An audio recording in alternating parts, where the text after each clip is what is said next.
ಎಲ್ರಿಗೂ ನಮಸ್ಕಾರ. ನಮ್ಮ ಇವತ್ತಿನ ಟಾಪಿಕ್ ವಿಕ್ರಮ್ 32.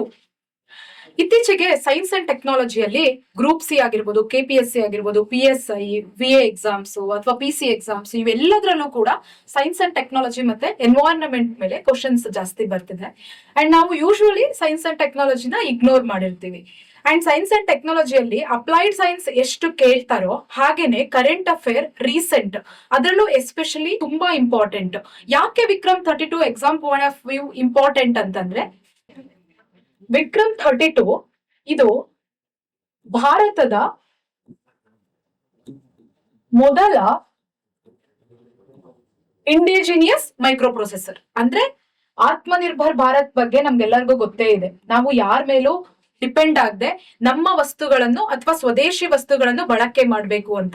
ಅದು ನಾರ್ಮಲ್ ಯೂಶುವಲ್ ಲೈಫ್ ಅಲ್ಲಿ ನಾವು ಆಲ್ರೆಡಿ ಆತ್ಮನಿರ್ಭರ್ ಭಾರತದಿಂದ ನಮ್ಮದೇ ಆದಂತಹ ಎಲ್ಲಾ ವಸ್ತುಗಳನ್ನು ನಾವು ನಿರ್ಮಿಸ್ತಾ ಇದೀವಿ. ಬಟ್ ಈ ಸೈನ್ಸ್ ಅಂಡ್ ಟೆಕ್ ಅಲ್ಲಿ ಇದು ತುಂಬಾ ಪ್ರಮುಖವಾದಂತಹ ಒಂದು ಹೆಜ್ಜೆ ಆಗಿದೆ. ಯಾಕಂತಂದ್ರೆ 32 ಬಿಟ್ ಮೈಕ್ರೋ ಪ್ರೊಸೆಸರ್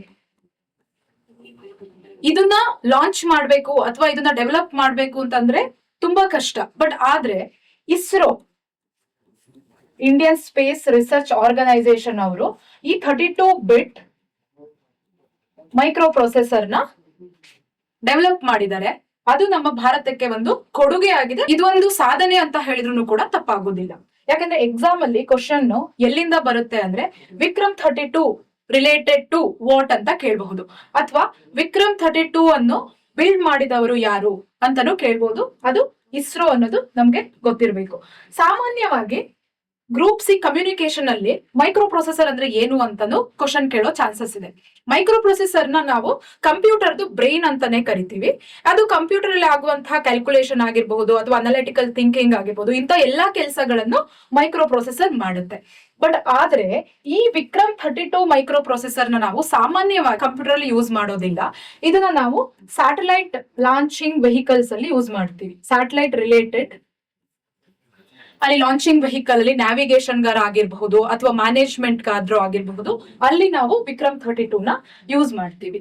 ಈ ವಿಕ್ರಮ್ 32 ಗಿಂತ ಮೊದಲು ವಿಕ್ರಮ್ 16 ಇತ್ತು. ವಿಕ್ರಮ್ 16 ಅದು 2009 ಅಲ್ಲಿ ಡೆವಲಪ್ ಮಾಡಿದಂತಹದ್ದು. ಈಗ ಇದು ವಿಕ್ರಮ್ 32. ಇದು ಒಂದು ಸಾಧನೆ ಇಸ್ರೋ ಕಡೆಯಿಂದ. ಸೊ ಈ 32 ಅನ್ನೋದು ಏನು ಅಂತ ಕೆಲವರಿಗೆ ಕನ್ಫ್ಯೂಸ್ ಆಗುತ್ತೆ. ಇದು 32 ಅಂದ್ರೆ ಏನಂದ್ರೆ 32 ಬಿಟ್ ಆಫ್ ದ ಚಂಕ್ ನ ಒಂದೇ ಸಲ ಪ್ರೊಸೆಸ್ ಮಾಡುವಷ್ಟು ಕೆಪಾಸಿಟಿ ಈ ಮೈಕ್ರೋ ಪ್ರೊಸೆಸರ್ಗೆ ಇರುತ್ತೆ. ಇದಾದ ನಂತರ ನಾವು ಇಸ್ರೋ ಬಗ್ಗೆ ತಿಳ್ಕೊಳ್ಳೋಣ. ಯಾಕಂತಂದ್ರೆ ಇಸ್ರೋ ಈ ಎಕ್ಸಾಮ್ಸ್ ಗೆ ತುಂಬಾ ಇಂಪಾರ್ಟೆಂಟ್ ಆಗುತ್ತೆ. ಯಾಕಂದ್ರೆ ಇಸ್ರೋ ಮೊದಲು ಲಾಂಚ್ ಮಾಡಿದಂತ ಸ್ಯಾಟಲೈಟ್ ಆರ್ಯಭಟ್ಟ 1975 ಅಲ್ಲಿ 1975 ಏಪ್ರಿಲ್ 19 ಅಂದ್ರೆ ಇಲ್ಲಿಗೆ 50 ವರ್ಷಗಳಾಗಿದೆ. ಕ್ವಶನ್ಸ್ ನಾವು ಹೆಂಗ್ ಎಕ್ಸ್ಪೆಕ್ಟ್ ಮಾಡ್ಬೋದಂದ್ರೆ, ಅವರು ಇಸ್ರೋ ಮೇಲಾದ್ರೂ ಕ್ವಶನ್ ಕೇಳಬಹುದು, ಅಥವಾ ಇತ್ತೀಚೆಗೆ ಲಾಂಚ್ ಮಾಡಿದಂತಹ ಯಾವ್ದಾದ್ರು ಸ್ಯಾಟಲೈಟ್ ಬಗ್ಗೆ ಏನಾದ್ರೂ ಕೇಳ್ಬಹುದು. ಇಲ್ಲ ಅಂತಂದ್ರೆ ಮೊದಲ ಸ್ಯಾಟಲೈಟ್ ಯಾವುದು, ಅದು ಯಾವ ಡೇಟ್ ಅಂತಾನು ಕೇಳ್ಬಹುದು. ಏಪ್ರಿಲ್ 19 ತುಂಬಾ ಇಂಪಾರ್ಟೆಂಟ್ ಆಗುತ್ತೆ. ಏಪ್ರಿಲ್ 19 ಆ ಫಸ್ಟ್ ಲಾಂಚ್ ಮಾಡಿದಂತಹ ಸ್ಯಾಟಲೈಟ್ ಯಾವ್ದು ಅಂದ್ರೆ ಆರ್ಯಭಟ. ಇಷ್ಟು ನಮ್ಗೆ ಇಂಪಾರ್ಟೆಂಟ್ ಆಗುತ್ತೆ.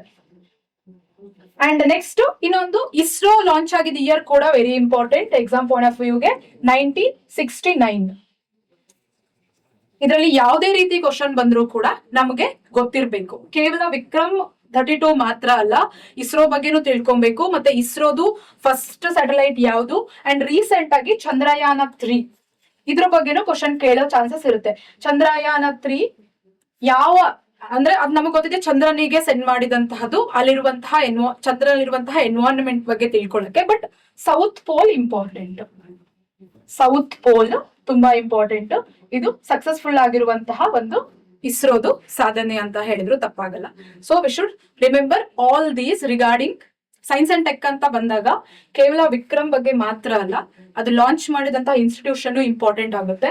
ಮೈಕ್ರೋ ಪ್ರೊಸೆಸರ್ ಅಂದ್ರೆ ಏನು ಅನ್ನೋದು ಇಂಪಾರ್ಟೆಂಟ್ ಆಗುತ್ತೆ. ಅದ್ರ ಜೊತೆಗೆ ಇದ್ರದ್ದು ಯೂಸ್ ನಾನು ಹೇಳಿದೆ, ವಿಕ್ರಮ್ 32 ನ ನಾರ್ಮಲ್ ಕಂಪ್ಯೂಟರ್ ಅಲ್ಲಿ ಯೂಸ್ ಮಾಡೋದಿಲ್ಲ. ಇದನ್ನ satellite related issues satellite Vikram 32ನ ನಾರ್ಮಲಿ ಯೂಸ್ ಮಾಡೋದಿಲ್ಲ. ಇದನ್ನ ಸ್ಯಾಟಲೈಟ್ ರಿಲೇಟೆಡ್ ನ್ಯಾವಿಗೇಷನ್ ಆಗಿರ್ಬೋದು, ಮ್ಯಾನೇಜ್ಮೆಂಟ್ ಆಗಿರ್ಬೋದು, ಮತ್ತೆ ಲಾಂಚ್ ವೆಹಿಕಲ್ ಅಲ್ಲಿ ಯೂಸ್ ಮಾಡ್ತಾರೆ ಅಂತ. This is all about the Vikram 32. ಯಾವ್ದಾದ್ರು ಒಂದ್ ಕ್ವಶನ್ ಈ ಟಾಪಿಕ್ ಮೇಲೆ ಬರುವ ಸಾಧ್ಯತೆ ಹೆಚ್ಚಿದೆ, ಯಾಕಂದ್ರೆ ಇದು ನಮ್ಮ ಇಂಡಿಜಿನಿಯಸ್ ವಿಕ್ರಮ್ 32.